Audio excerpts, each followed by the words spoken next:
नमस्कार, आप देख रहे हैं MKS न्यूज 24 और मैं हूं आपके साथ ज्योति पांडे। यहाँ हम आपको दिखाएंगे हर राज्य की महत्वपूर्ण और बड़ी खबरें। तो चलिए शुरुआत करते हैं कुछ खास खबरों से। पूर्व केंद्रीय मंत्री प्रदीप जैन आदित्य के खिलाफ लिखे फर्जी मुकदमे के विरुद्ध कांग्रेसियों ने दिया ज्ञापन। गरोठा झांसी आज तहसील गरोठा में जिलाध्यक्ष भगवान दास कोरी एवं किसान कांग्रेस के प्रदेश अध्यक्ष नारायण सिंह परिहार के नेतृत्व में कांग्रेसियों ने एकत्रित होकर महामहिम राज्यपाल के नाम संबोधित ज्ञापन तहसीलदार गरोठा को सौंपा। ज्ञापन में जिला ब्लॉक एवं नगर कांग्रेस कमेटी के पदाधिकारी सहित कांग्रेसी कार्यकर्ताओं ने एकत्रित हो झांसी में संत रविदास जयंती के अवसर पर पूर्व केंद्रीय मंत्री प्रदीप जैन आदित्य ने अपने साथियों सहित संत रविदास की जयंती मनाई थी, जिस दौरान एक बंद कमरे में रखी हुई संत रविदास और संविधान रचयिता डॉक्टर भीमराव अम्बेडकर की प्रतिमाओं को बाहर निकालकर एक जगह पर स्थापित करने का प्रावधान रखा, जिस उपलक्ष्य में प्रशासन ने विगत 27 फरवरी को उनके साथियों सहित 60 से 70 अज्ञात लोगों पर मुकदमा लिखा था, जिसे नाराज कांग्रेसियों ने मुकदमा वापस लिए जाने के संदर्भ में ज्ञापन दिया। इस मौके पर जिलाध्यक्ष भगवान दास कोरी ने कहा, संत महात्माओं की जयंती मनाना कैसे गलत हो सकता है, अतः शासन प्रशासन को मुकदमा वापस लेना चाहिए। वहीं किसान कांग्रेस के प्रदेश अध्यक्ष शिवनारायण सिंह परिहार ने कहा, संत रविदास एक दलित समाज में जन्मे, लेकिन उन्होंने सभी समाजों को जागरूकता का संदेश दिया। उनकी जयंती पर पूर्व केंद्रीय मंत्री द्वारा उनका स्मरण करना, जयंती समारोह मनाना न्याय संगत है, अतः शासन शीघ्र मुकदमा वापस ले। इस मौके पर जिला महासचिव चंद्र प्रकाश चौरसिया, राजेंद्र सोनी, एडवोकेट राजेंद्र सिंह, बुंदेला, वीरेंद्र सिंह आदि लोग मौजूद रहे। आज आपने गरोठा तहसील में किस समस्या से ज्ञापन दिया, क्या समस्या है? उत्तर प्रदेश सरकार की बेरहमी और पुलिस प्रशासन का कुशासन जी 24 तारीख को संत शिरोमणि रविदास जी की जयंती जो झांसी में क्या पूरे देश में मनाई जाती है, हमारे नेता प्रदीप जैन उस प्रभात फेरी में शामिल हुए। शासन प्रशासन की मंशा एक तरफ कहती है कि हम भगवान के पुजारी हैं, हम धर्म के पुजारी हैं, और एक तरफ ये देखिए उनका रूप सामने आ गया कि हमारे नेता प्रदीप जैन आदित्य पूर्व मंत्री भारत सरकार के ऊपर बेतुका मुकदमा लिख करके कि कैसी राजनीति है, कैसी विडम्बना है कि हम संत शिरोमणि रविदास जी को मैदान में नहीं रख सकते, हम उनकी स्थापना नहीं कर सकते। ये क्या है?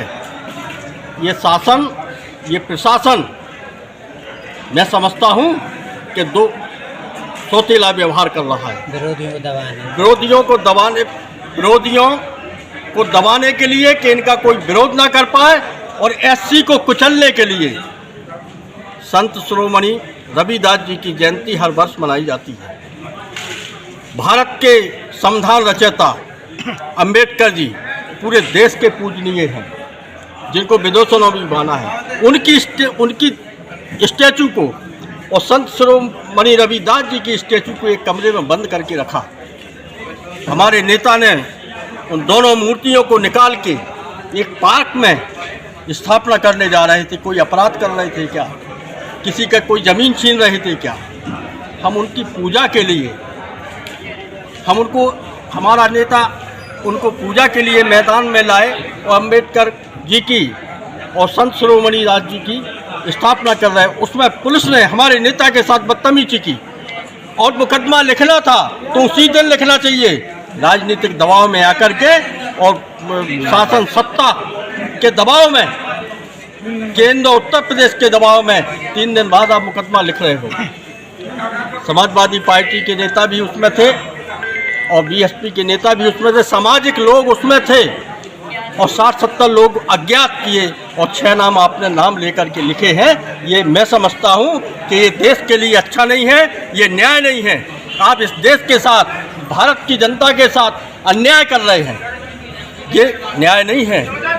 कब तक करेंगे मोदी जी, योगी जी? कब तक पुलिस प्रशासन का साथ लेंगे आप?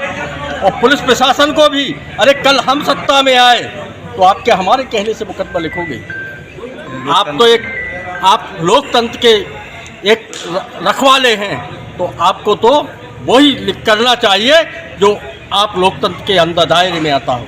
लेकिन आपने जो मुकदमा लिखा ये गलत है, और मैं इसीलिए महामहिम राज्यपाल को संबोधित ज्ञापन दिया है कि ये मुकदमा तत्काल रूप से वापस लिया जाए, नहीं तो और आंदोलन किया जाएगा और उनको समझ में आ जाएगी 2024 में वो योगी मोदी जी को समझ में आएगी कि कांग्रेस कहाँ से कहाँ तक आपको धक्का दे सकती है। जय हिंद, जय भारत, अध्यक्ष जी, जय अध्यक्ष जी, कांग्रेस। अध्यक्ष जी, अगर मुकदमा मंत्री जी का नहीं करता है तो आप लोग क्या करेंगे? उग्र आंदोलन करेंगे, अनशन धरना करेंगे। उग्र आंदोलन से आपका क्या कहना है? यह क्या मतलब है इसका उग्र आंदोलन? एक तो शांतिप्रिय आंदोलन होता है कि जैसे आप बैठे धरने पर बैठे, उग्र आंदोलन मतलब उग्र से आप क्या कहना चाहते हैं? उग्र आंदोलन, उग्र का क्या मतलब? ये रोड पर भीड़ उमड़ के आएगी। भीड़ उमड़ के आएगी मतलब उग्र का? हमने उग्र का पूछा। उग्र आंदोलन वही होता है, हम रोड पर भीड़ उमड़ के आएंगे, एक तो आंदोलन करेंगे, उसी को उग्र आंदोलन बोलते हैं। शासन सत्ता को जगाने का शासन सत्ता को जगाने का के जो रूप सोई में हुई सरकार शांतिप्रिय है, रूप से। आज भाजपा सोई हुई सरकार है जो शांतिप्रिय रूप से आपको सुनना ही नहीं है।